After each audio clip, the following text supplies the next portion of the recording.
Remember the absolute thrill of finding a press penny machine on vacation, turning that heavy hand crank or pushing a button, watching a humble cent pressed and walking away with a pocket-sized souvenir? That magic isn't just a hot childhood memory. It's an incredible, growing hobby that's been around for years. At Smashing Pennies, we're keeping the thrill alive for a whole new generation of collectors, travelers, and hobbyists. We transform ordinary coins into unique, beautifully detailed keepsakes you'll actually want to display and treasure for years. Whether you're filling up a collector's item, hunting for the next design, or looking for the ultimate tactile souvenir, start crafting your collection today. Grab yours today and smash your way into your next favorite hobby.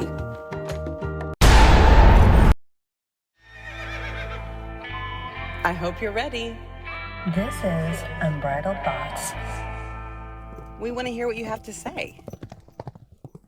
Welcome back to Unbridled Thoughts. I'm Sarah. And I'm Ren, and you better grab the mane because there's no reins in Unbridled Thoughts.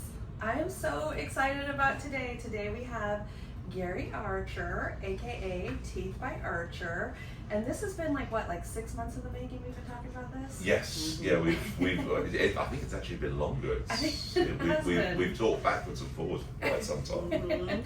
But here we are. We finally made it. Well, thank you for coming all the way to Los Angeles to do this. We're so excited to be here. Yeah, Thanks this is for we having both us. were born in California, so it's Okay, coming so back. you're coming home. Yeah, we're coming home. We're coming home. It's a I good have excuse to family get still back. here. Oh, okay, fantastic. Yeah. Fantastic. I know it's hard in the angles. I know. Comfortable and adjusted. Believe it or not, this is a very, very small shop, and it's like trying to get everybody in here and the camera crew and everything all together. So. All together. But here you we guys are. made it work. We made Yeah. it work. Fabulous. Yeah, And we always make it work. it's so cool to be in here to see where you do the magic too. We see all of your accolades on the wall and Oh, everything yeah, you work with. that's- It's so yeah. cool. Yeah, so cool. How long have you been in this building? This place, I'm coming up to 5 years in this building.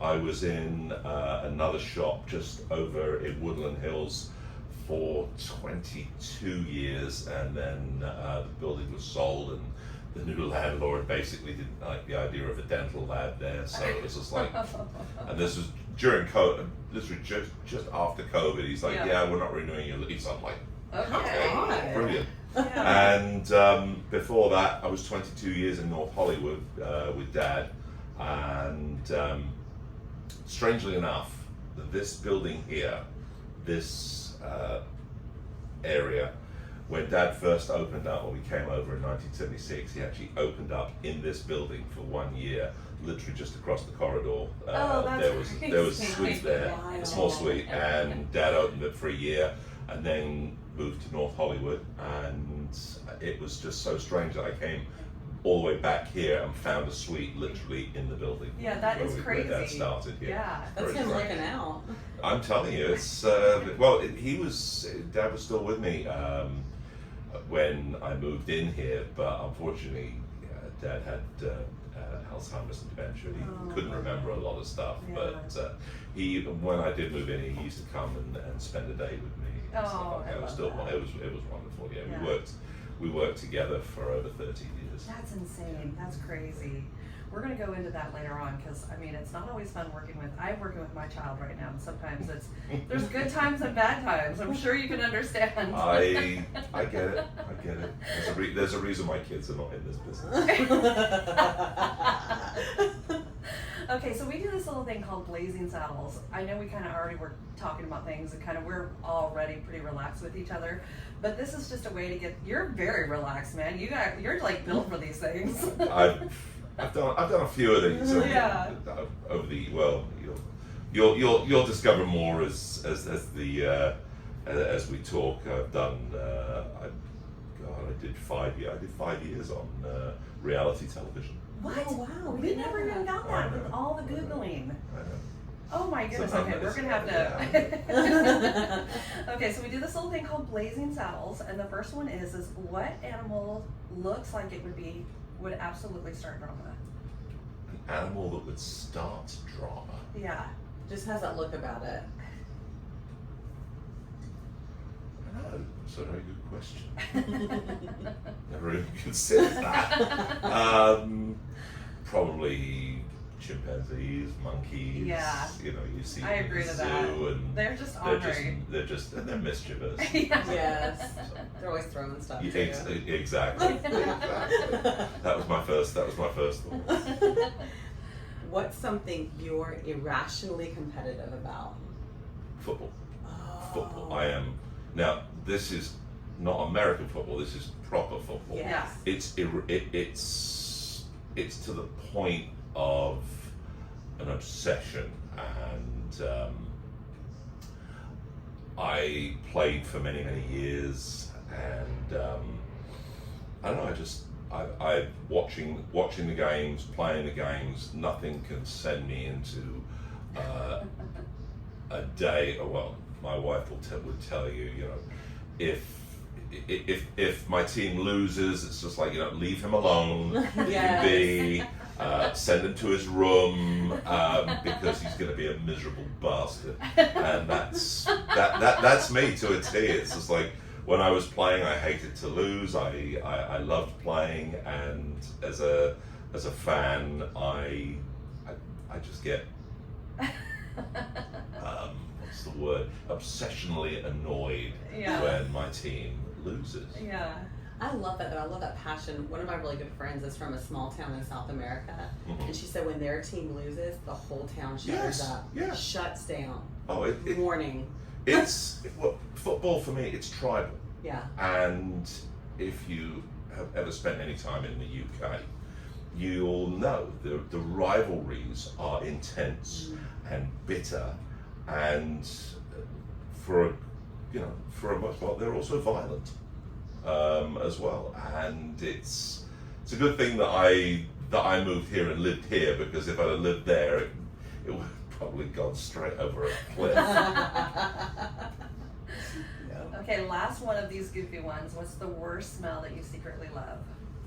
Oh, the worst smell that I secretly love? The stuff that I work with, I knew monomer. that. Yeah. Oh, are you kidding me? The plastic monomer that we make teeth out of. Yeah. People walk in here and go, "What the hell's that smell?" And I'm like, "What smell?" And they're like, "Can't you smell it? It smells like a nail lab." I'm like, "No, I've been working with this stuff for 40 years." Yeah. It smells like teeth to me. Yeah, it is. That's what it is. It's liquid acrylic. When as an aside, when they had, I don't know if you saw in the news, there was a big chemical leak in Los Angeles a month or so ago, 6 weeks, and it was a polymethyl methacrylate leak. Yeah.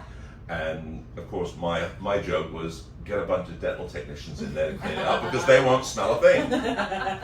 Won't even bug them. No, not at all. It's not going to harm their health. They're used to it.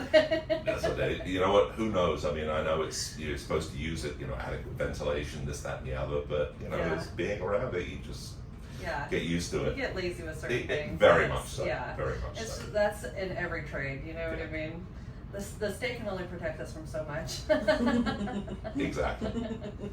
All right, so we want to start from the beginning. Can you tell us what it was like growing up across the pond? Can do. It was a great childhood. I grew up, young kid, living in northwest London, friends, family.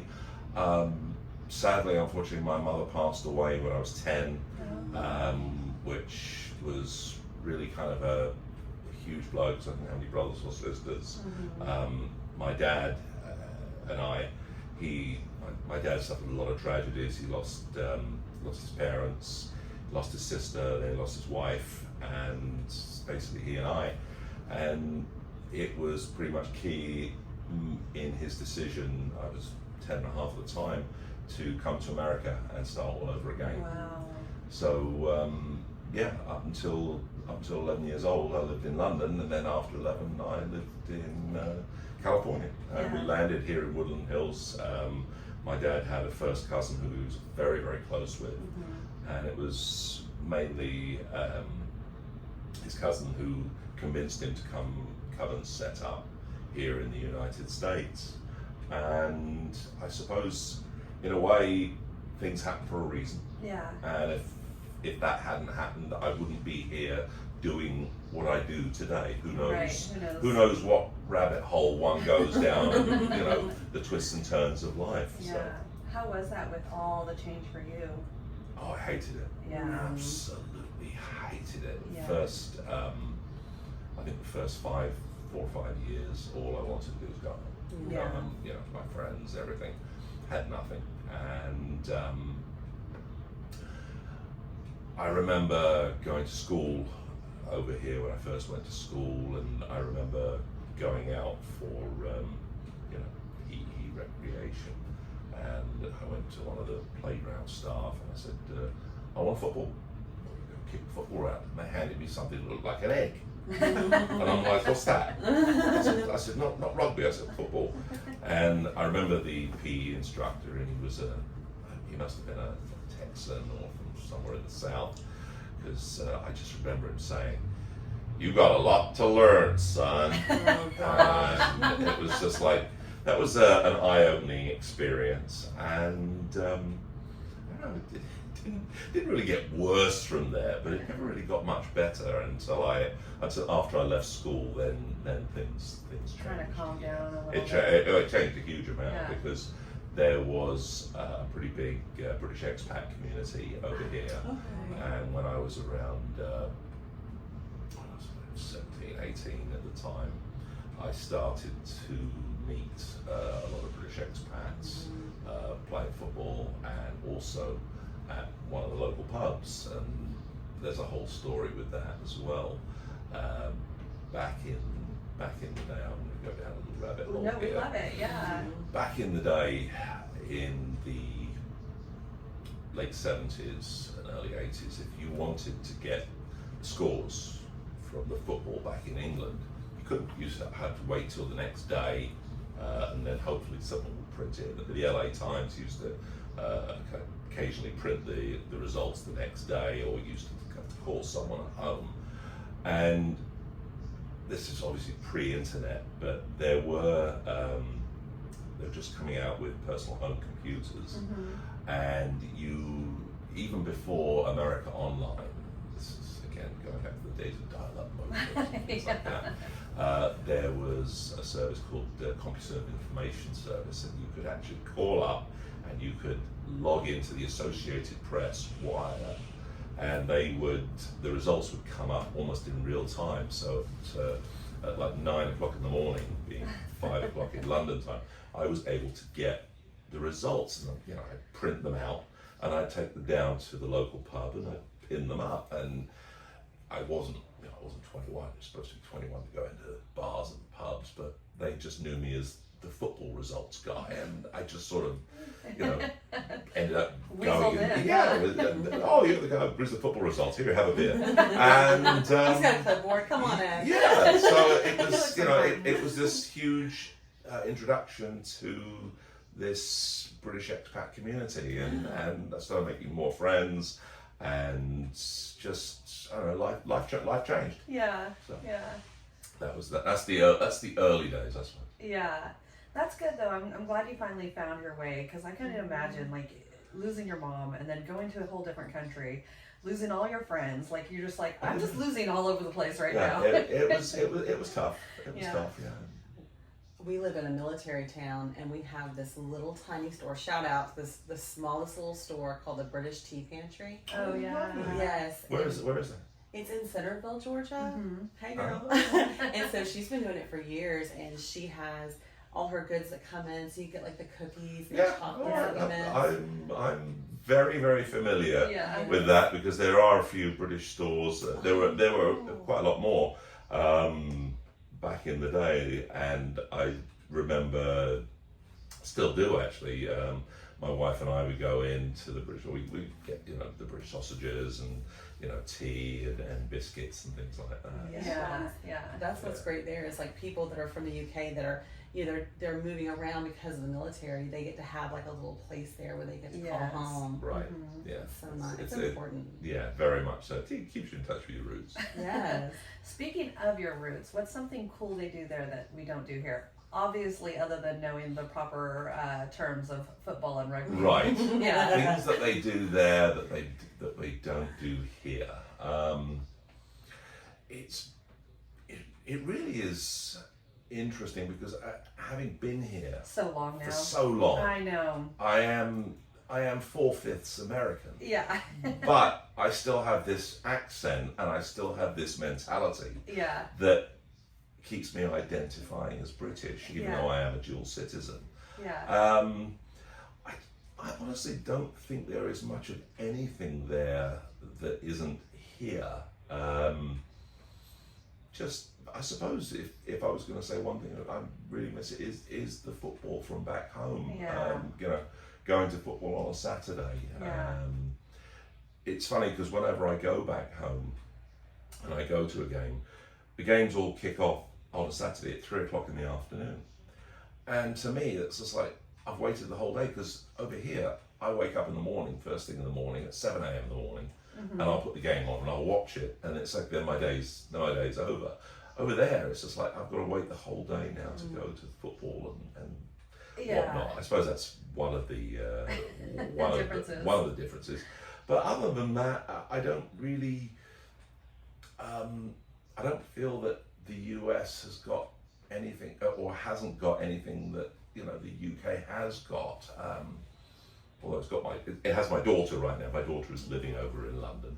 Yeah, I had a feeling, not both children, just the daughter. Just my daughter, yes. Okay. Yeah, well, we're going to touch into that later, but Okay.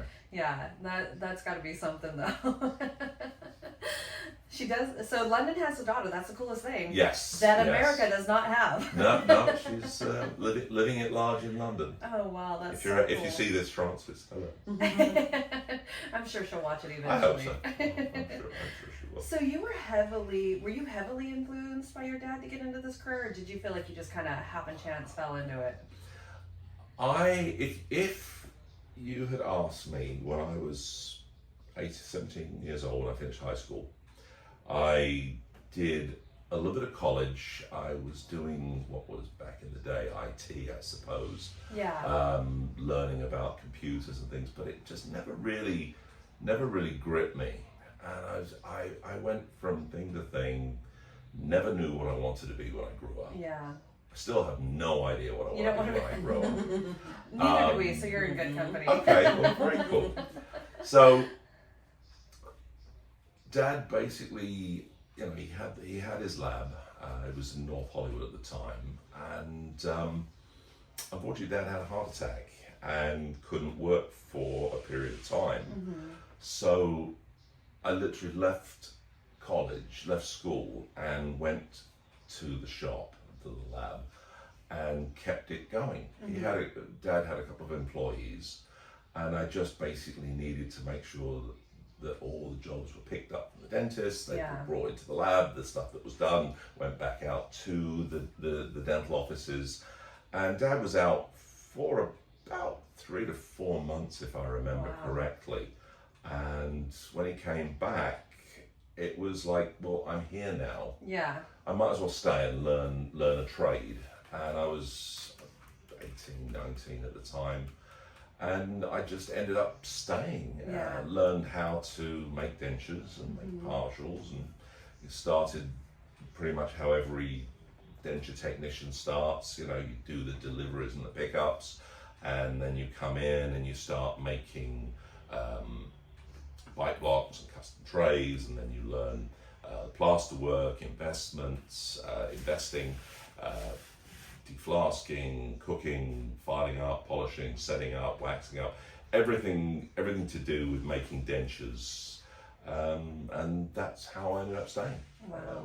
And we were in North Hollywood. I was in North Hollywood from 77 to 99, and then Dad remarried, and we decided that we were going to move the lab. At the time we were living in Canoga Park, and we decided we were going to move the lab somewhere closer, because the drive from Woodland Hills to North Hollywood was just it was a drain every morning, working our way there. By the time I had picked up all the cases, and we were working for some 50 odd dentists at the time, and I was picking up cases in Calabasas, Agora, Tarzana, Reseda, Encino, Sherman Oaks, Van Nuys, all the way in. And I would start in the morning, not get into the lab until noon, and then there was it just was a chore. Yeah. So we ended up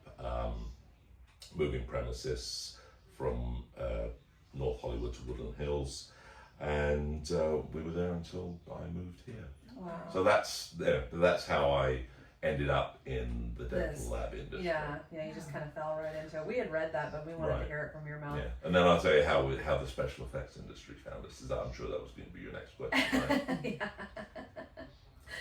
So anyway, we get a call one day. We're in the lab in North Hollywood. We get a call one day from one of our dentists, and Dad answers the phone, and the dentist basically says to us, he says, Alan, I need a set of teeth that'll fall out of somebody's mouth. Yeah. And my father was like, too busy.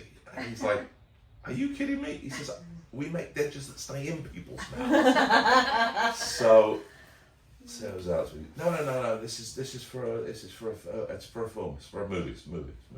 So he's like, all right, you know what, talk to Gary about it. So I spoke to the dentist, and it turned out that the dentist had a makeup artist in his chair having some dental work done. And the makeup artist had said, look, I need to have somebody make a set of teeth that fall out. And they put us in touch, and the makeup artist was the late Greg Cannon, and the film was Mrs. Doubtfire with Robin Williams. Yeah. And that was the first film that we made some prosthetic teeth for, and they loved what we did. Greg liked what we did. He told someone else, they told someone else, they told someone, and that's how GA Enterprises was born. Yeah. And GA Enterprises was only ever supposed to be a placeholder. It was never supposed to be the name of the business, because it was just like, I'll have to think of something a little bit more, a little more exciting, because Gary Archer. And it ended up sticking, and it's been the company name for 30 years, and now I'm like, okay, well, you know what, leave it alone. And this was still when you were working with your dad all Dad and I did. Dad and I were inseparable on a lot of these shows. In fact, if you see the signed photograph, Mike Myers came in. This was after we did Austin Powers 1, and we were doing Austin Powers 2. Mike came into the lab, and he saw it, and he said, I'll sign that for you, and he signed a film poster for us. That's so cute. Yeah, and that was Dad and I. And a lot of these are Gary and Alan. They were to both of us, because we worked so closely together. Dad used to do a lot of the impressions, a lot of the stuff. Because Dad was just he just had. I mean, I became good at it, but Dad was a master. He got people that were nervous about it, and he's like, boom, done, gone. He was great at doing stuff, and he had a great rapport with a lot of the actors and actresses, especially the older ones, because they were of the same generation. Yeah. In fact, when we did Austin Powers 3, we had to go down and do impressions on Michael Caine, and my dad and Michael Caine sat for 3/4 of an hour talking about the East End and the clubs and the places and the people that they actually knew. They actually knew the same people. They actually had mutual connections. That is so cool. And they're sitting there for 3/4 of an hour, sitting there just jabbering away. And there's a whole crew of people that are supposed to be doing stuff, and everyone's just sort of sitting there. And Michael's like, "It'll wait. He was brilliant. Lovely. How special it must have been for him too. Dad loved it. He loved it.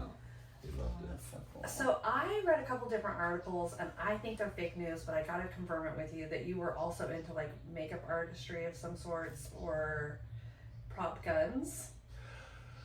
That is not well.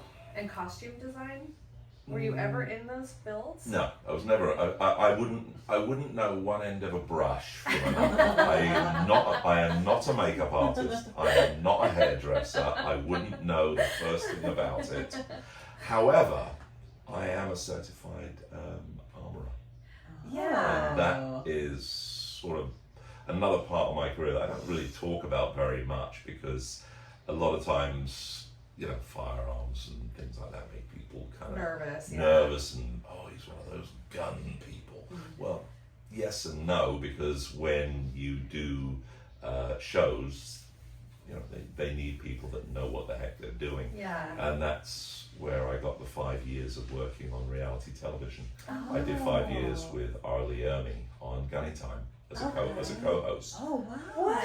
Yeah, if you look it up, it's actually on my IMDb down at the bottom in other. Under gun stuff. They don't actually have a category in there. I think it's under props or other or whatnot. I've got a few shows that I was set armourer on, lead armourer, specialty armourer. And that's mostly setting things up that they fire with blanks safely so nobody gets hurt. And, you know, it's a very, very important safety aspect of the film television industry because, you know, everything being done, everyone's got to do it less and it's got to be done cheap. And it's just like, you know what? Don't screw around with safety. Have somebody that knows what the hell they're doing because I agree with that. that's how accidents happen. And we've all I'm not used to saying we've all seen it, heard it, read it. We know what goes on out there. But no, that's basically another one of my hats that I occasionally wear working. I've got a few friends who are directors, producers, and they'll say, hey, look, can you help us out on a show? We need somebody to, you know, run the firearms, make sure everything is safe, make sure everyone's, you know, looked after. A lot of times I'll do them if I'm not particularly busy or something like that. In fact, I did one in Georgia a couple of years ago. I was down there in Columbus working on a film. That's just an hour away from us. Yeah, that's where I was at. That's cool. That's really cool. So what was it like? Let's circle back to what was it like working with Dad? It was lovely. We were not just father and son. We were also best friends. I mean, we don't get me wrong. We argued. We had you know, rows over things. You know, he wanted to do things his way. I want to do things my way. But at the same time, it you know, it worked. We got on, and you know, in fact, if you have a look afterwards at some of the pictures and stuff like that on there, it's like, you know, I wouldn't. I wouldn't if it wasn't for Dad, I wouldn't be here. So I'm eternally grateful that I did work with my dad. It was you work with someone for 30 plus years, and it's, you know, it's wonderful. You, in a way, you know, Dad's gone now, but you know, his tools are still here. They're in the drawer, and it's almost like I see him every day. I've got pictures up on the wall in the lab, and photographs with him and the kids when they were young. And in a way, it's like he's never left me. There's a song I often think about it. I think it was Dan Fogelberg, the leader of the band, and I often think about it. And when I hear that song, it's like the leader of the lab, and his you know, his blood runs through my instrument, and it's like I feel that. I feel like, you know, his skills are in my hands because the way he taught me. Yeah, that's really cool. I work with my daughter right now, and there are definitely days where I'm like, I can't do this anymore. But you do think those moments, not everybody gets to work with their children or their parents, and there is a special bond when you are with each other on a daily basis. It's huge. You know what I mean? It's huge, and I can just tell you, treasure those days. Treasure them, because when your kids grow up and they both decide they're going to go and find their fame and fortune elsewhere, and you become an empty nester, and your kids are, you know, 1,500 and 5,500 miles away. It's a very, very empty, lonely feeling, and I you know, at some point in time in the near future, my wife and I are going to move to be it by at least one of our children. Yeah. Where's your son at? Son is in Baytown, Texas, working for the fire department. Oh wow, that's so cool.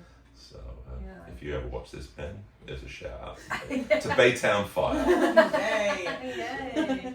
Okay, one last question, and then I'll move on and let Ren. This was like our longest one for whatever reason. But what do you feel like? What part of your dad's craft do you feel like you held the longest? Like, you're most enduring, like what he taught you?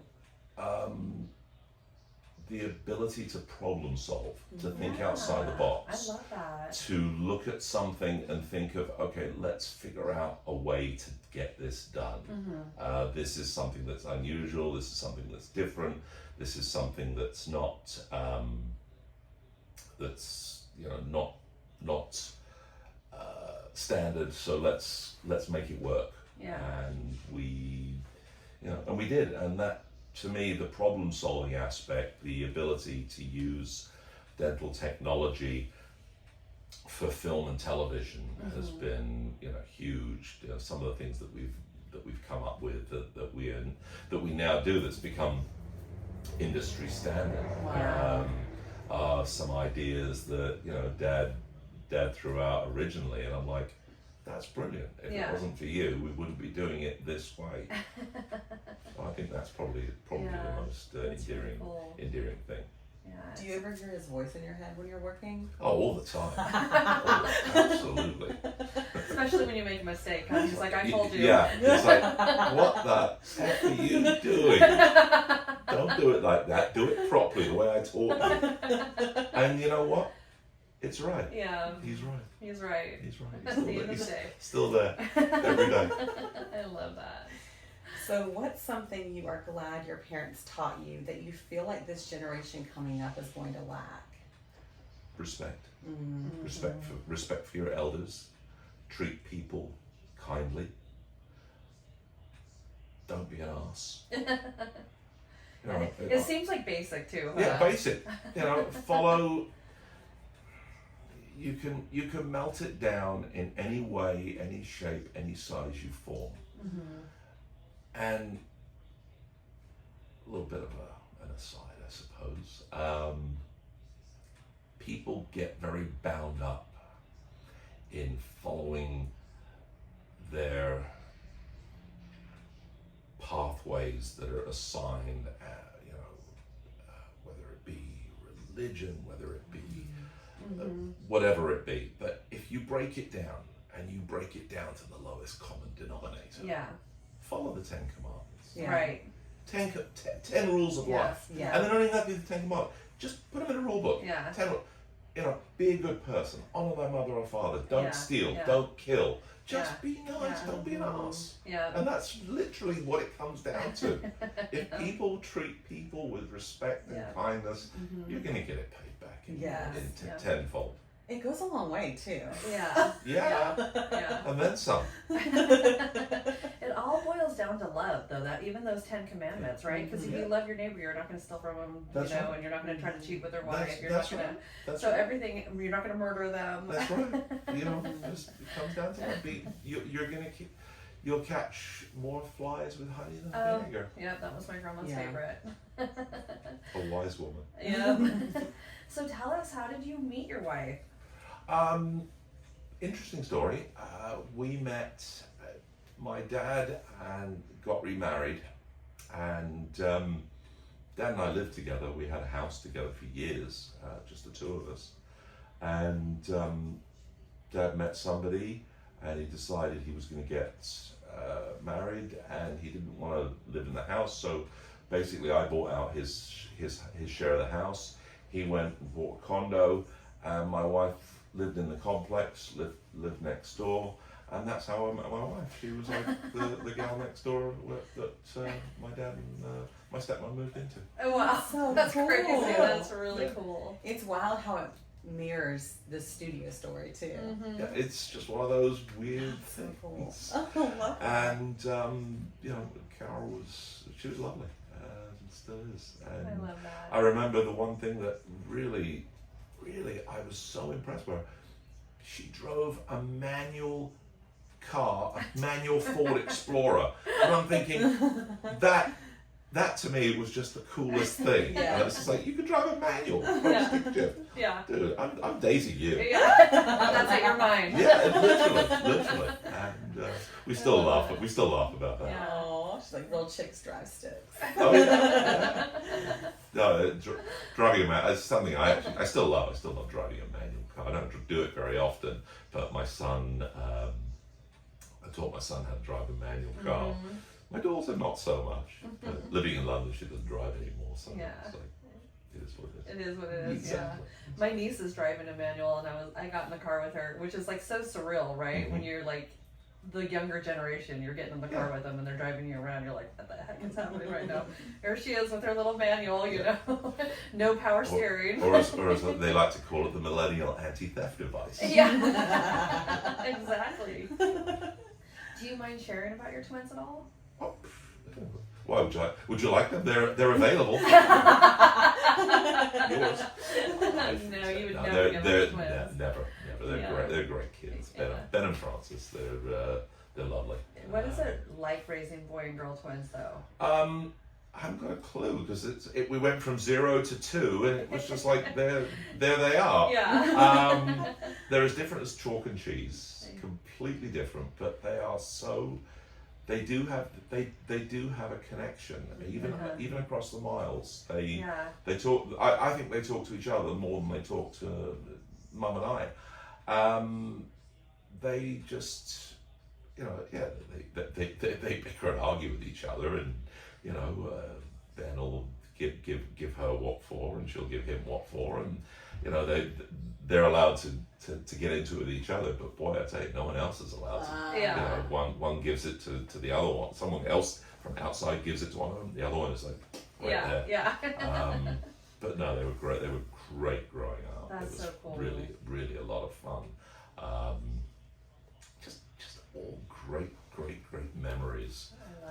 Schools and sports and activities and friends and stuff like that. It was just a huge lot of fun. Yeah. What's Frances doing over there in London? She is a retail. She's a trade manager for MG Matilda Goad and Company, doing interior design. Wow. Interior designs, and just doing very well. With them.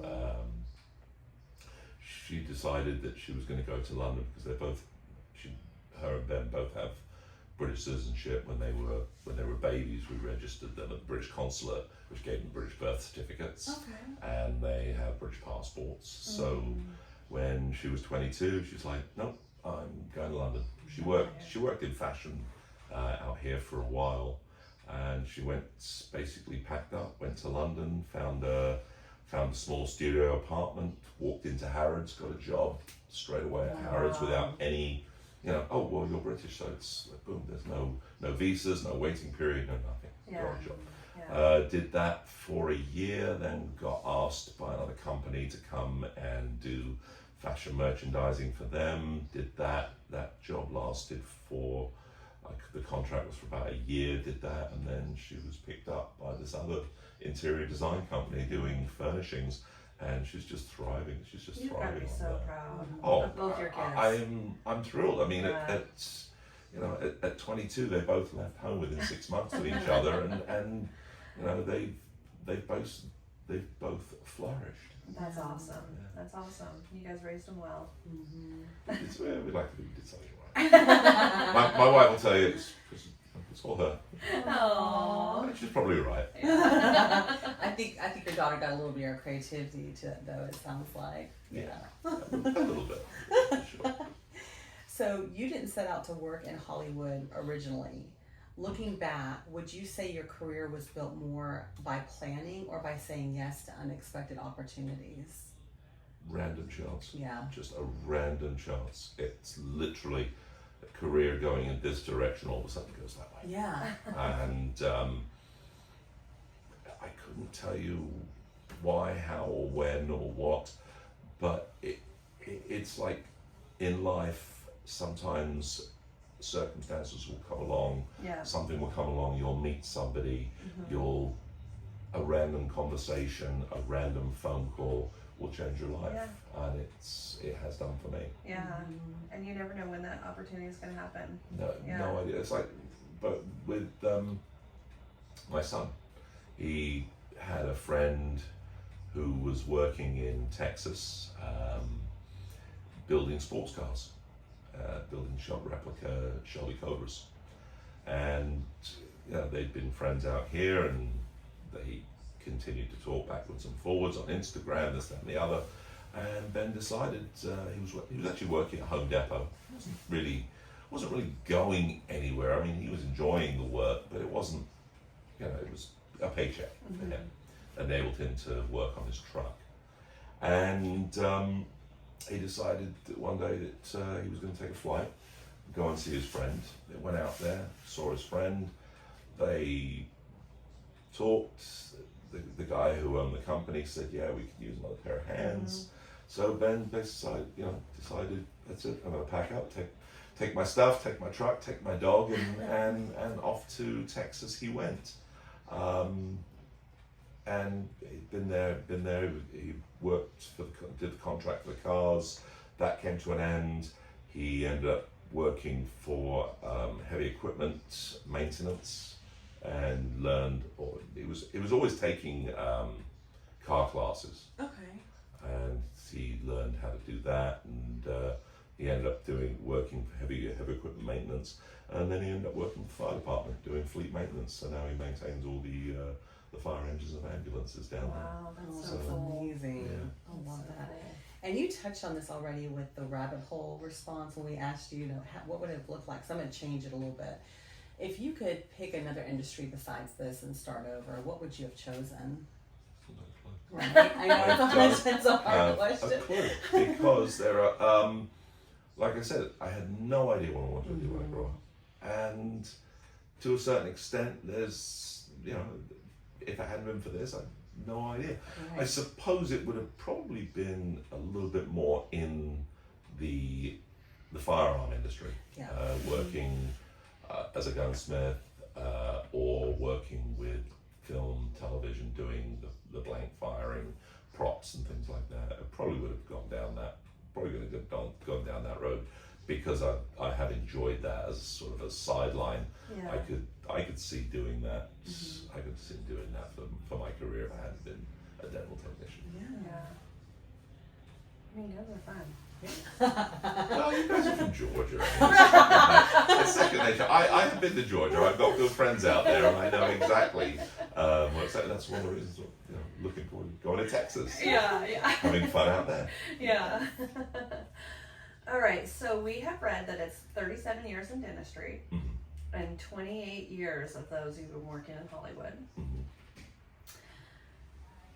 Yeah, more or less. You work with some of the most recognizable faces, which is kind of cool. What's your creative process, though? It'll depend. It'll depend when I'll be contacted either by an effects studio or by a production company or a makeup designer, and they'll say, "We are making." We're doing a show and we need teeth for a character to make it look like he's got really, really white teeth, or we've got to have him have really bad teeth, or we need a set of fake braces, or we need something. And at that point, the head will go, okay, we need to do this if it's an accepted standard thing, like a set of braces or a gold tooth. Or sometimes it'll be, okay, we've got a character, he's got teeth, he needs to look different. Yeah. So, I will meet with the talent. I'll take either I'll take a set of impressions, or we'll send him to his local dentist to get a scan done, and then I'll start pulling up pictures of them and taking a look and see what they look like, some of the roles. And I love talking to the talents at this point and asking them, how they see their character. How is this person that you're portraying? What are they like? How do you envision them? I just had one for a gentleman, they're filming now.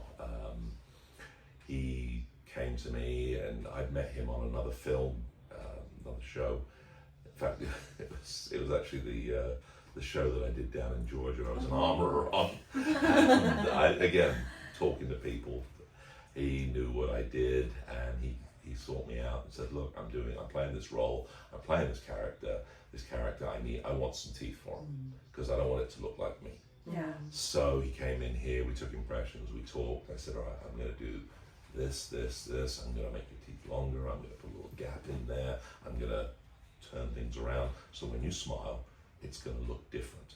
Yeah. And between hair, eyes, and teeth, he's a completely different person than all of his other characters.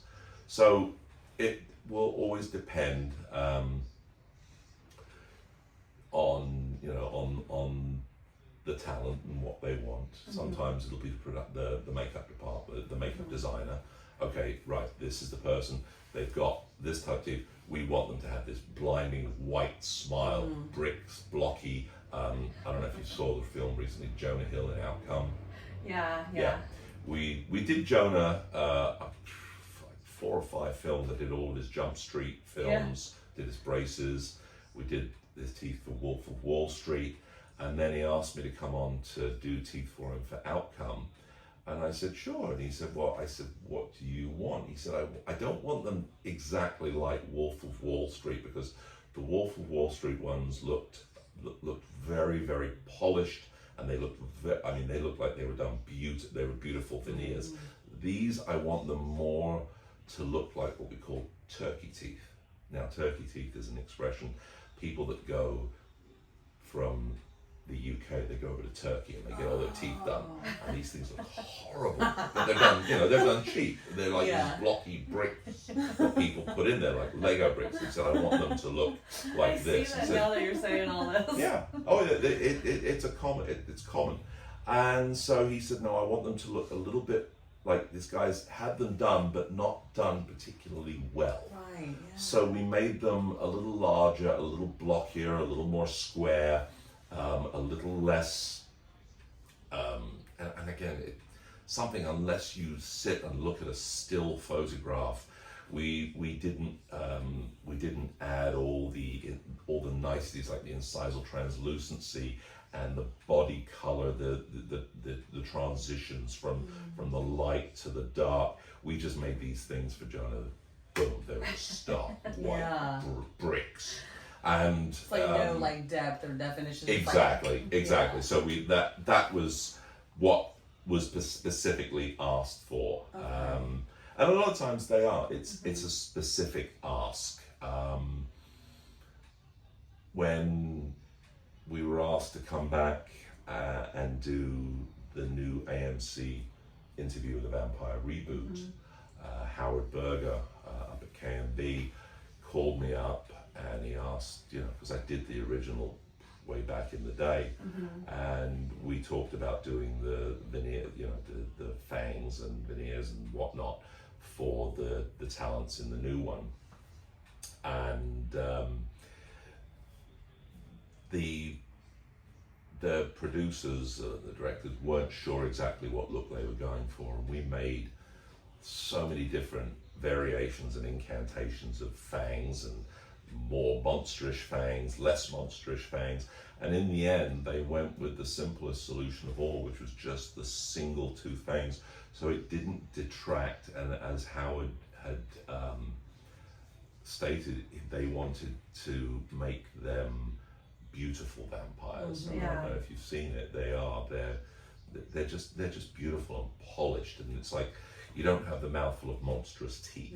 So they're accessories. So we can do anything from a full mouth of monster teeth to just a single set of fangs and things like that. That's the thing with vampires, though. They use attraction to get their prey. So if they look too scary, like right off the bat, right. As a human, you'd be like, okay, I'm not gonna F with that. But like if they're like that's some pretty like, you're like, oh. Exactly. And you would be amazed how many people have contacted us over the years that I want to see a vampire. And there are guys out there. There are a lot of guys that do. They make vampire teeth. For the public. there's a whole cult that goes around it. And I'm not part of any of that stuff, but I've done vampire teeth for people that want to get into it. It's just like, if you want to come to me, it's not, these are not cheap joke shop teeth. This is serious stuff. Yeah. But if you want to, I'm happy to I'm do it. game, huh? Exactly. What about the retracting? Like, do you ever do that part? I have never done that. Now, there Okay. are some very, very clever guys out there, props and makeup guys that have done them. I've seen them, and these are like phenomenal. In fact, my partner, Dominic, if you're out there, Dominic, give him a follow, Dominic Mombrum at Bite Makers and at Bite Makers International. We work together. Oh, cool. Dominic is incredibly Really? talented with stuff like that. He's done. He makes pieces. If you go on his Instagram, you'll see some of the pieces he makes. With retracting pieces and pulling out pieces and tongues and all sorts of stuff. He's a genius when it comes to stuff like that. That's so cool. But again, if it's something that I don't know how to do, and I'm not going to go about turning around saying, "Oh yeah, I can do that. Yeah. If I can't do it, but I'm going to find people that I Yeah. know that I can collaborate Yeah. with that do. Yeah. In fact, we were just asked, pulled in to kind of pull someone's irons out of the fire that had gotten themselves involved in making something. I can't go into too much detail, Right. but they had hired somebody to make something that this kid had no idea what the hell he was doing, and the whole project almost went straight in. And they That's pulled me in at the crazy. last minute, and they're like, "Can you figure basically, can you unfuck this mess?" And that is basically what I did. And I get called in quite a bit at the end of things, Yeah. because somebody has bitten off more than they can chew, Yeah. so to speak. And can you come and fix it? For the most part, I can. And if they can't, then I've got someone that You can. know somebody, yeah. It's knowing somebody. Exactly. So is there anything creative, last one on this team Sure. part, is there anything that you thought wasn't gonna work and then it ended up working really well? Anything that I thought was not going to work that did. No, I No. can't think of anything off the top of my head, because if I'm going to do something Yeah. for a show, Yeah. I'm going to test it out before I submit it, because the thing is, the last thing I want to do is make something and then someone says, "Oh, it didn't work." Now, saying that, I have had prosthetics that I've made for people, and they've turned around and said they just couldn't wear them, they couldn't get used to them, and I'm like, well, why? What was so good? Well, they just, and 99% of the time is they just didn't want to wear them. I mean, I had a at the time 6 or 7 year old who was on a show, and they had lost some teeth, and we made them these little appliances to fill in the teeth, and this kid just did not want to. I mean, every excuse in the book. I was called down to the studio to take new impressions. I go all the way there, and the kid basically says, "I don't want them done today." Oh, no. Where are your parents? What the? What parents? Yeah, it was an absolute shit show. Yeah. And I said, fine. I said, "You're going to pay me for my time there Yeah. and back, and it's on you." Yeah. But then again, I had 6-year-old twins the other day that I did on a show. They both lost baby teeth, and I made them little plants. And these kids could not have been more brilliant. These kids were absolutely delightful, and I loved them to. They're twins. They're just two kids, and they were brilliant. And they were like, "Oh, I want to wear my tooth here. I want to wear it there. I want to just have the best time." So. That's so cute. So yeah, it's usually things like that. If somebody has made up their minds that they are, the director has told them, "You're going to wear this," and if the talent has made up their minds that they're not, they can give every excuse in the book why they're not going to wear teeth. Right. Oh, they hurt. They're this. They're that. And you know what? I can make them fit, and I can make them comfortable, but at the bottom line, you don't want to wear them. You're not going to wear them. Right. Yeah. Right.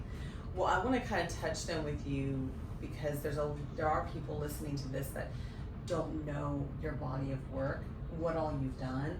So I want to know before we move forward, just so our listeners can get a true scope of what you have done, all the iconic characters, if you wouldn't mind taking us like through your heavy hitters.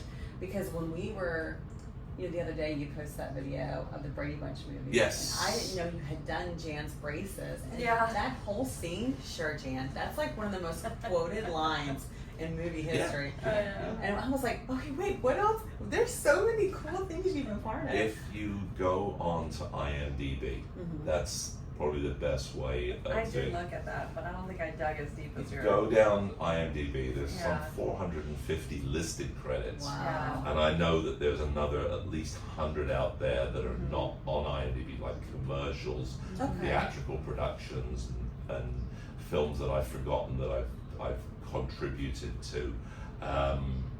The Brady Bunch was a fun one because I actually got to go to set for that. If you remember when she's wearing the headgear and she's doing her Yeah. routine at night, she ends up getting the washcloth caught on the Yes. head, and I had to go and rig this piece so that it would catch the washcloth and go there and do that.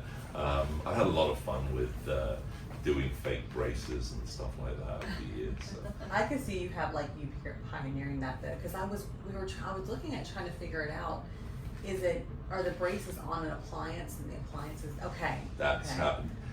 Prior to that, what people were doing, they were getting wire, they were bending wire, they were putting the brackets on there, soldering it all together and making clips that would fit in the mouth. And that's just such an incredibly cumbersome way of doing it. Yeah. And making it on a clear appliance, a clear retainer, was just the simplest way. Yeah. We bond the brackets on there, we put the arch wire on, we put the ligature ties on there, they slip them in, and boom, instant braces. In fact, you're going to see a set of impressions later on today for a set that we're going to be doing for a show. Cool. We're so excited. Yeah. We are definitely so excited.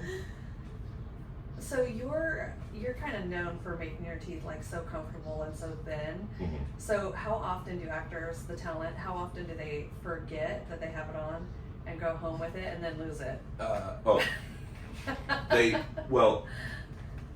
They lose them or they break them. And those are the things.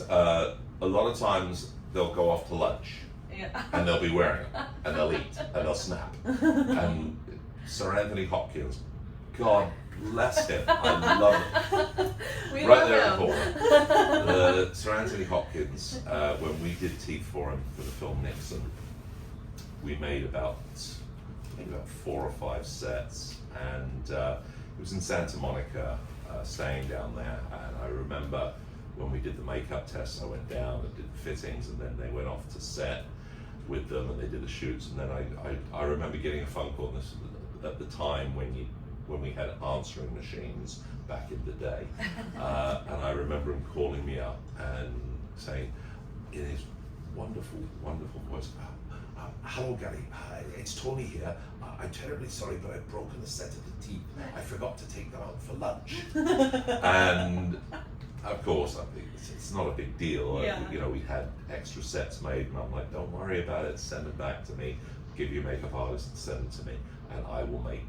I'll either repair them or make a new set, because they're made out of plastic. Yeah. They can be fixed. Yeah. It's not a big deal, and I tell people all the time, on shows, even with the new interview, we occasionally get somebody who'll break a set. The last season we had someone broke a set. They got trodden on. Why did they get trodden on? Well, they took them out to go outside and have a cigarette. They put them on the bench. They fell on the floor. They got up. They trod on them. I'm like, don't worry about it. We'll just mill out. We'll just mill a new set. Yeah.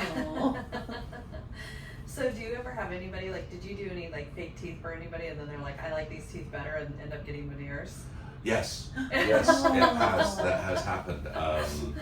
We did some pieces over the years, and people have actually gone and had veneers done. In fact, one of the Blade series movies that we did for Wesley, I think between Blade 2 and Blade 3, we went and saw him like months and months before they were actually going to be filming, and in between the time I took the impressions and made the teeth, he actually went and got his teeth crowned and lengthened, and then I remember going out to Vancouver, and all of a sudden nothing fits. I'm like, what the hell? Oh, I went and had my teeth fixed. I'm like, great. I said to the Bruce, I said, guess what you've just bought? You just bought this entire box of teeth that don't fit. I said, because I made them then. Yeah. Now it's this. Yeah. We got to start all over again from scratch. Yeah. And we did. So. Yeah. But, you know, to get back to, as you were saying, you know, the heavy hitters, there's just been so many of them, but my legacy, the Austin Powers, the Blade, the Interview with the Vampire, it's just so many of them, almost too many to remember. A lot of them have to go through IMDb and you go, oh yeah, that was a fun one. Yeah, that was a cool one. Yeah, that was neat. That's one other story comes to mind. Just in fact, last week when I was making these little teeth for the twins, I ran into an actor on set because I went down there to the trailer and I ran into this actor that I had seen. It had been 4 years since I'd last seen him, and he had Charlie Evans, and he'd one of his first films that he did was Leave the World Behind. Played Archie, and Archie woke up and was pulling his teeth out one by one. Wow. And we made this whole break, and people don't realize that was a practical effect. It wasn't CGI. Yeah. We actually made this piece that he could pull his teeth out one by one. Crazy. And it was funny. Of course, now I've just blanked on her name. Poor Julia Roberts played his mom. Yeah. And she was sitting on the set. He's in this bed and he's spitting out mouthfuls of blood and pulling his teeth out, and she's sitting right next to him. And in between the takes, you know, because I'm resetting all these because they're just held in by wax. In between the takes, you know, because the director is doing take, retake, or do another one. I don't know. He did like 4. Julia Roberts after like the third one go, can we be done with this? Yeah. This is really gross and disgusting. And I'm like, job done. So I apologized to her. I said to her on the way back, you know, she was going back to her trailer. I said, well, I guess a career in dentistry isn't for you. And she's like, definitely not. I'm like, it is what it is. But it's things like that you remember in Hollywood, things that you do, the people that you've seen, the people that have come to the shop, and before you guys go, take some pictures. We absolutely are. And in the shop, you'll see all the little boxes with the names on them of all the people that we've done teeth for. Yes, we'll definitely do that. Good. I know it's funny how people have visceral reactions to teeth and nails. Like the general audience, those are the two things people are like, not that. It's wild.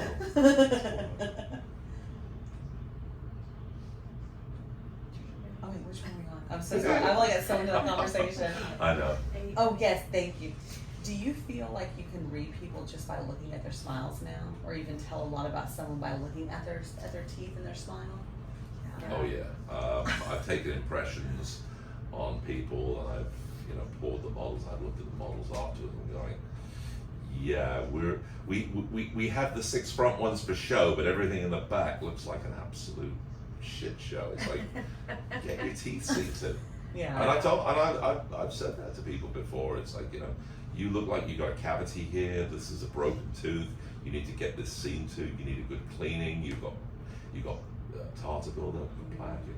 You see it. You see it every time. Every single person whose mouth I've had my fingers in for an impression. Rub every single tooth with my tongue. I'm like, how do they feel? Exactly. Yeah, we all know.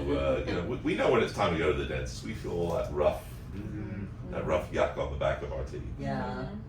It is what it is. But no, I've seen a few people that have needed to get some stuff done. I've even made recommendations. I'm like, do you need a good dentist? Oh yeah, I really need a good dentist. Here, go see one of my guys. They'll look after you. Yeah. And I've sent many people to my clients. What about like authenticity? Can you read authenticity through people's smiles? No. Not really. Yeah. I mean, people. A smile can be faked. Yeah. You know, not everybody is what they appear to be. Right. You need to get to talk to people to really know them. You know, first impressions are they can be. They are what they are. Exactly. You know. Especially, it's different. I'm sure you know too. For me, growing up in California, I lived in California until I was almost 40. Which bit? I was in Tehachapi, California, Oh, but okay. we were down in this area all the time Got it. because there's nothing in Tehachapi. There's the Tehachapi Loop if you're into Yeah. you're into trains. Yeah, well, we That's have the really loop, cool. Yes. and we had the prison with Charles Manson. I mean, we have some cool things, but we were always down here.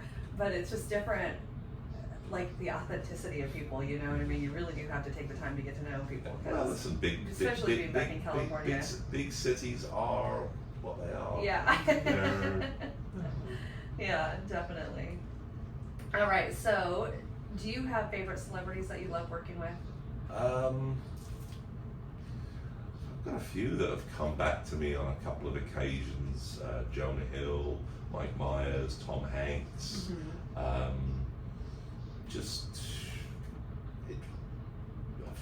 had so many of them come by, and you know, it just depends if they get a role that they need to have prosthetics made for.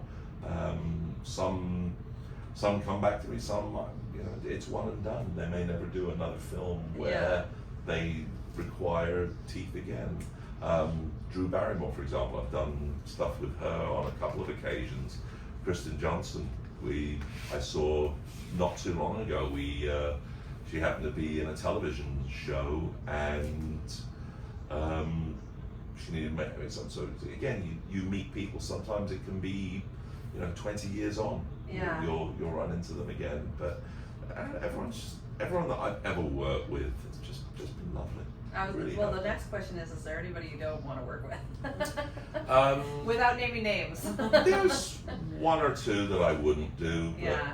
for the most part, It's been good. yeah. I mean, listen, if that name came up or their names came up, I would say, sorry, I'm just too busy right now. Yeah. I just can't. Oh, yeah, do it. not enough room in the schedule, sorry. Yeah. There's, I mean, and I've been begged on a couple of them to, are you sure you can't? I'm like, no, I really can't. I'm sorry. Yeah, I think it's an energetic thing too.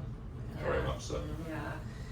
It's interesting because you have to take someone who feels all this pressure and weight in the world to look perfect, not just for their career, but for the public eye.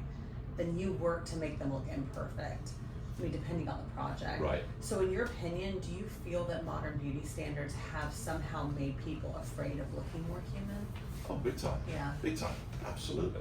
I can't tell you how many talents we've had in who have had, the $64 million makeover, that they've had their everything. Now, they've had everything done, and that's none of my business. But I see, when the teeth are done, and I've seen people that have had a big mouthful of veneers done or crowns done, and then they get into a role that they're asked to portray somebody who's been living on a desert island for 10 years, and their teeth have got to look like absolute crap.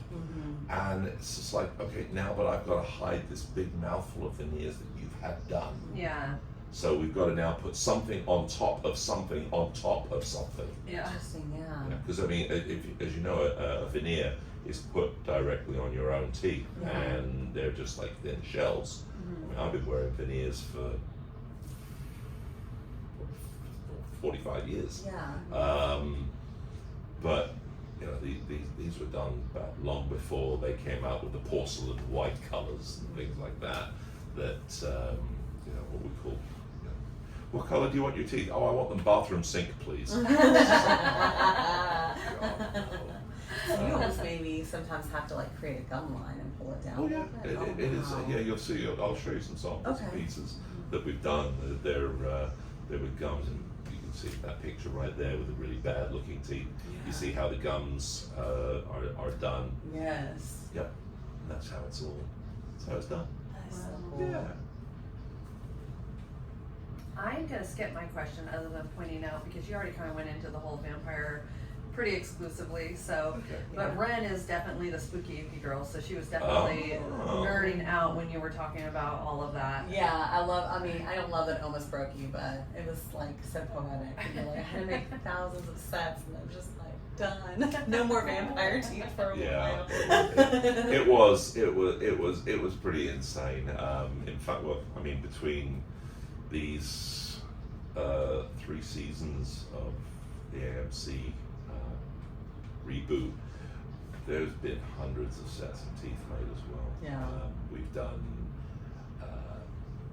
for obviously the season 1 when they were getting to look right, and then seasons 2 and 3 there've been more and more vampires and monsters and creatures, and we've been making teeth, and so there's been quite a few. We've done quite a lot of vampire things. Yeah, I think that's so cool. Yeah. I love that. I love everything you do, but Oh, thank you. that's my favorite. What's the strangest request you've ever received? Oh, strangest things that we've ever received.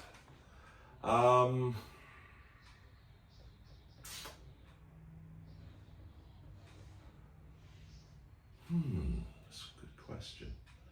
I suppose the teeth, again, teeth falling out, teeth being able to be pulled on camera. We did metal teeth, chrome teeth, silver teeth, gold teeth. Just nothing seems to be the strangest thing. Everything. I suppose one of the more difficult ones is make somebody look like they don't have teeth. I suppose. Yeah. Making someone look like they've had their teeth removed, and again, a lot of that depends on the talent. If Right. they've got a high smile line or a low smile line. If you've got a high smile line, it's real simple. It's you get somebody that doesn't show much in the way of teeth when they smile or talk.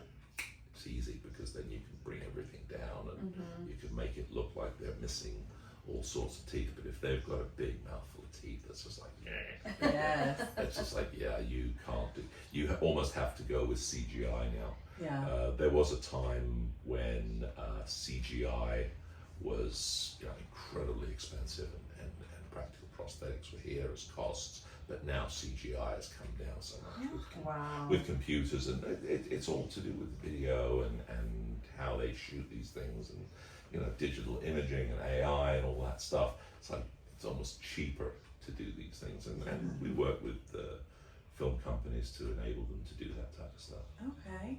And then I know this is kind of like out of left field, but if there's one movie you feel that everyone should watch at least once, what would be yours?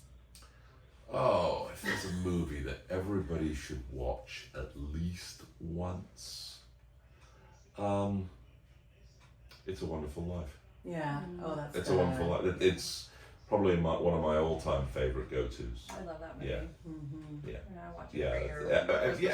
everybody does. Some people Yeah. don't. Yeah, Some I people know. get very annoyed by it, you know. No, it's one of my. That's something because it shows the good and the bad and the love Appreciation. and the appreciation for people. Yeah, I agree 100%. So at what point in your career did you feel like you were like gaining confidence, like I think I know what I'm doing? About 2 weeks ago. No. Yeah, I don't know. It just happened, I suppose. Just being with Dad and working and things just ticked over and got busier and busier. I suppose the more film and television work that came in, it obviously we had succeeded in doing something, we had succeeded in making ourselves a name, and it just seemed like, okay, this is where I'm supposed to be, and that gave me the confidence to just keep doing more and more and more. Yeah. And you'd kind of touch bases about CGI. Do you feel like CGI could take over? Very much so. AI, I mean, look at all the fuss that people are going on about AI and AI image. Come on, just open up your Instagram and the threads and the Facebook. It's like you can't tell what's AI anymore and what isn't.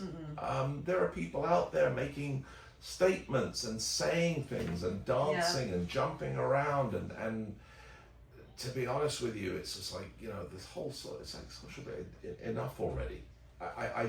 I long for the days of going back to Facebook and seeing pictures of people's dinners. Yeah. Because at least I knew what I was looking at back then. Now it's just like, really? Yeah. AI has gotten really good. A really good friend sent me a picture. He was saying that he shaved his hair. He has beautiful hair.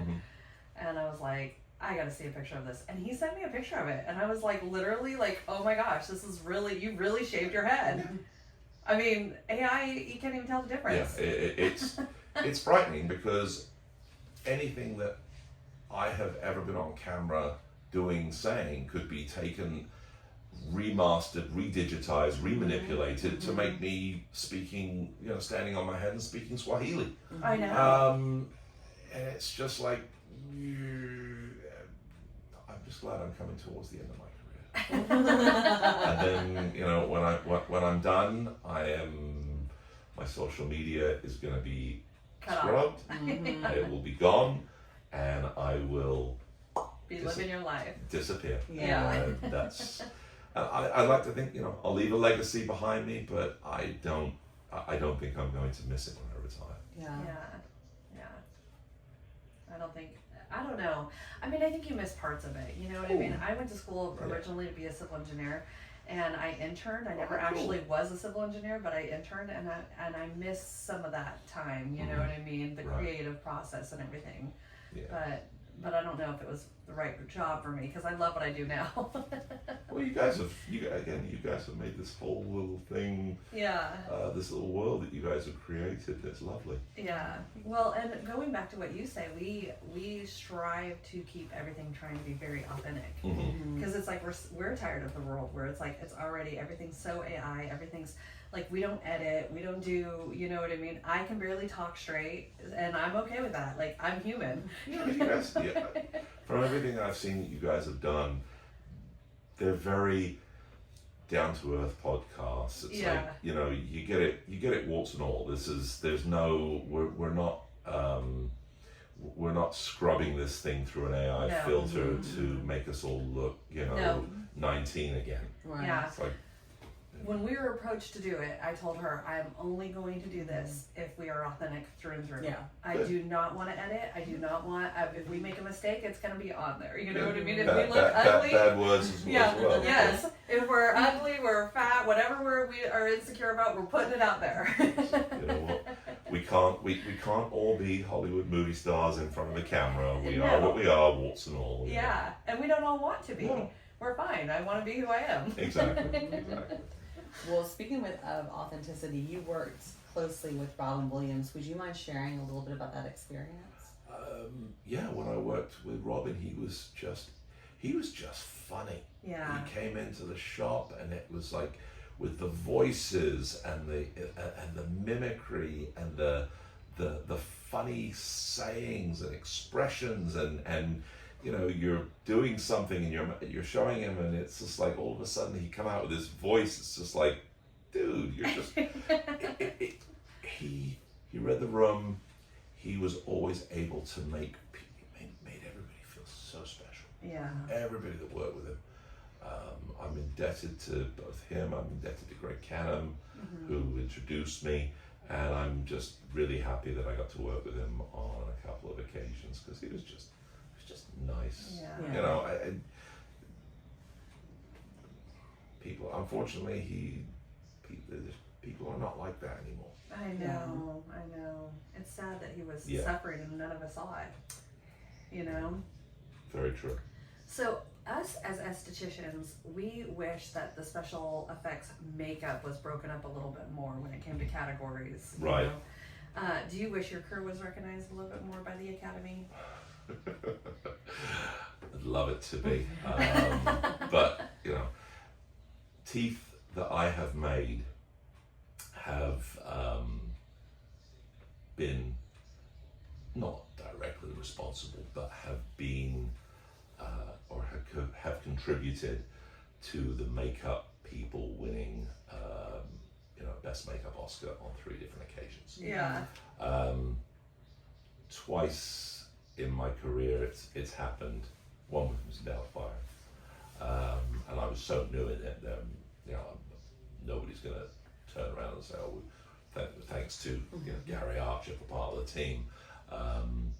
Or if they did, I had no idea when it was, because again, it was such a long time ago. Again, pre-Instagram, pre-Facebook, pre-internet. I think no, maybe not, but pre-social media. And what ended up happening was, we contribute to these things. And nowadays, the last one I did was Frankenstein, and Mike Hill was kind and generous enough to give me a shout out on multiple social media platforms, and Jacob talked about the teeth with Guillermo del Toro in multiple interviews, where he said, the teeth helped me get the voice. Yeah. And to me, that is the ultimate tribute. The fact that I did something that was able to do that. But as I said, I would love to more recognition, but they can't be. I mean, if everybody that had contributed to a film was spoken about or was listed in the credits, I mean, the credits would be longer than the film. Right. I like to think, okay, and I've been credited quite a few times now on screen, which to me is more than enough. And the fact that Frankenstein won the Oscar, and I think Mike won several awards for Frankenstein, and a couple of times even up on stage he said thank you to everybody that helped, and this one for the hair and this one for the makeup and Gary for the teeth, and I was just like, dude, that's really cool. Yeah, I think that's like more personal too. Yeah, I mean, I don't expect the Academy to go and say, best teeth by. It's just like, come on, it's never gonna happen. It's just we are unsung heroes. There are a lot of us. Yeah. But you know what? I'm okay with that. I don't know. I think that's a category that people could actually appreciate, because when you think about it, teeth make or break a face. Yeah, that's okay. That's my ex been said. used to literally say, like, "Oh, I can never do. She's beautiful, everything about her, but those teeth cannot do the teeth." You know what I mean? His dad was a dentist. Okay. So. So you go exactly. Some people, I mean, they just can't. Teeth really do make or break it. As Howard Berger once said to me, he said, "Eyes and teeth." Yeah. Two things that can change your makeup. Yeah, absolutely. Gosh, eyebrows too. Wow, we do eyebrows and. So you guys are both. We're both estheticians. Oh, really? Yeah, I did yeah. not know this. She works. She owns her own place, and I own my own place. And so she's kind of self, and I have a whole slew of people who do other things too. Oh, how cool was that? Yeah. This is all in Georgia, right? This is all in Georgia. Yeah. Yep. So next time you come to Georgia, you're gonna have to come get a facial massage. I absolutely will. So bring your wife. My whoever. wife would love that. Yes. She We would loves love to facials, meet her. loves it. That'd be amazing. Yeah, absolutely. Well, you appear, I'm sorry, like swap numbers with you halfway through. You appear to be a huge football fan, which we talked about. And we read that you played for 49 years, which you did tell us. When playing for all those years, who now is your favorite team? And did they win the World Cup? Well, there's club teams and then there's national teams. My national team, obviously, England. They won the World Cup in 1966 and have been trying to win it ever since and haven't. And I'm hopeful they will in my lifetime. But my club team is Arsenal from London, and they've just won the English Premier League Championship. They came in top. Been following them since I was just a kid. In fact, I inflicted that upon my son as well. He's a bit football mad like me,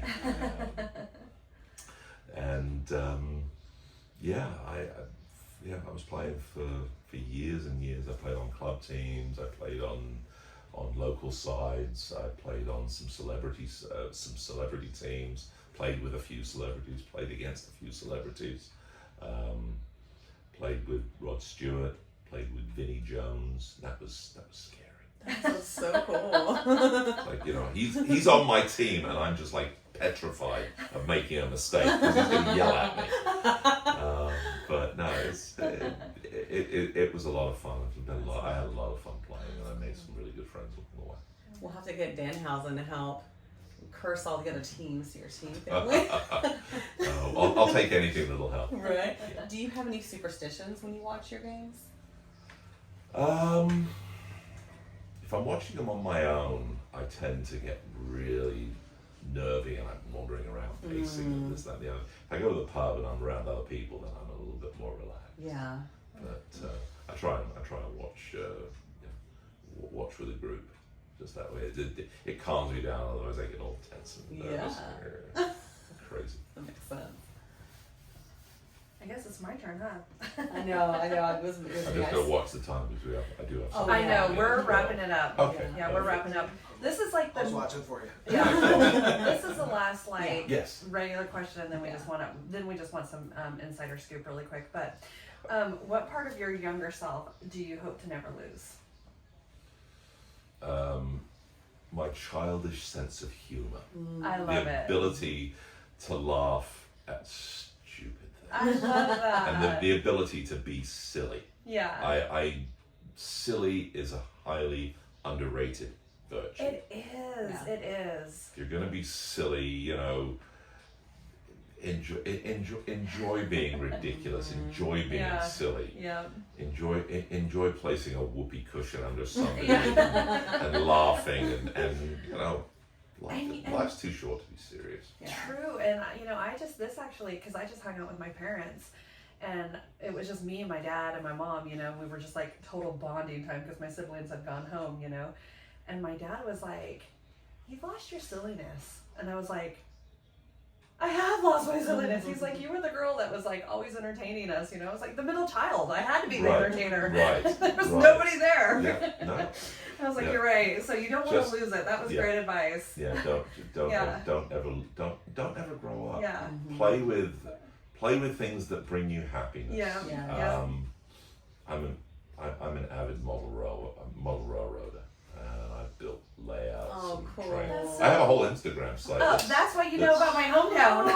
That's where Yeah. to find it. I have a whole Instagram page that's dedicated to my I didn't even know that. what is it? Trains, planes, and stuff. Yes. Oh, I love Okay. that. Trains _ planes _ Yeah. and stuff. And it's all about my hobbies. Yeah. All Wow. about the models I build and the trains that I do. And Oh. Have you ever built the loop? I've never built the Tehachapi loop because I model in such a large scale it would take up a whole room. Which Oh, wow. not going to happen. But I have built several layouts with multi-stories and things like that. Yeah. When I retire, that's kind of my thing. I told my wife, I said, when we move somewhere, I'm going to have an outbuilding. It's going to be insulated, and that is where I'm going to retire to. Yes. I love that. Playing trains. I We love talk that. to our guests a lot about keeping in touch with your inner child. It's so important. Oh yeah, Yes. absolutely. It really is. Painting miniatures, all that kind of stuff. Just Yeah. got to have hobbies because Yeah. if you don't, you're gonna check out pretty Yeah. damn quickly. Oh, yeah.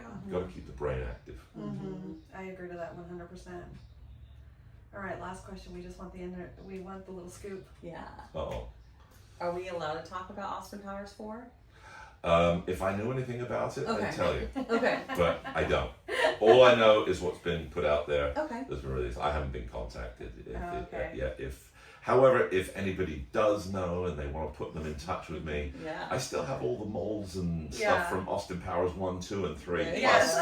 Plus I've got some of the original teeth from 1 and 2 that we based the ones for 3 on. So Yeah. hopefully, and I'm genuinely putting out there to the universe, Mike Myers will remember me. Yeah. Because we got on famously when I did his teeth originally, and hopefully he would, you know, reach out, or one of his people would say, hey, you know, would you like to do them again? Because it would be, to me, it would be the way I could sign off my career. Yeah.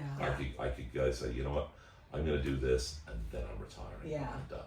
And that to me would be the so ultimate. special. Yeah. It would yeah. be. Yeah. It's gonna happen. It's happening. I hope so. It's happening. And Come someone, on, Mike. someone at New Line or wherever they are, Yeah. get in touch with me. I'd love to make his teeth one last time.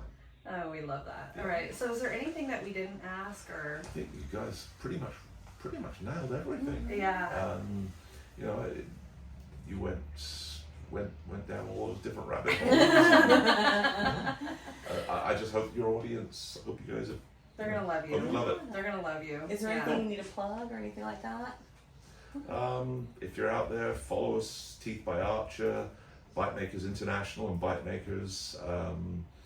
Dominic, myself, Jack Charlton, Jack Effects down in Australia.